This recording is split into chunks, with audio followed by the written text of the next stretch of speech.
এই একটু এদিকে আসো তো। কি হইছে? এদিকে আসো।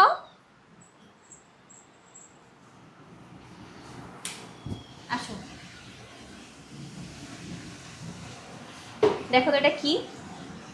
হাই রে আল্লাহ, এটা কি হইছে? কি হইছে এটা আমি তোমারে জিজ্ঞেস করতেছি। আমি কি কোনো গ্যাসের চুলায় রান্না করতেছি নাকি মাটির চুলায় কি লাকড়ি দিয়ে খড়ি দিয়ে কি আমি রান্না করতেছি? আমি তো সেটাই বুঝতেছি না। হ্যাঁ, কি পরিমাণে কালি দেখো, মাটির চুলাতেও এত কালি হয় না আমার জানা মতে। হুম, কবে থেকে বলতেছি যে চুলাটা পাল্টায় দাও, চুলাটা পাল্টায় দাও, চুলাটাতে কোনো সমস্যা। হ্যাঁ, এই কালি এখন কে পরিষ্কার করবে? এরকম তো ছিল না। ছিল না মানে কি, অনেকদিন থেকেই তো ছিল। কবে থেকে বলতেছি যে চুলায় কালি উঠতেছে, কালি উঠতেছে, চুলাটা ঠিক করে দাও, কিন্তু আজকে একদম অতিরিক্ত হয়ে গেছে। আর তুমি তো কোনো কথা গায়ে লাগাও না, কারণ এই পাতিল তো আর তুমি মাজো না। হ্যাঁ, এখন এই যে এত যে কালি হইছে, এই পাতিল কি তুমি মাইজে দিবা আমারে? কে মাজবে এই পাতিল?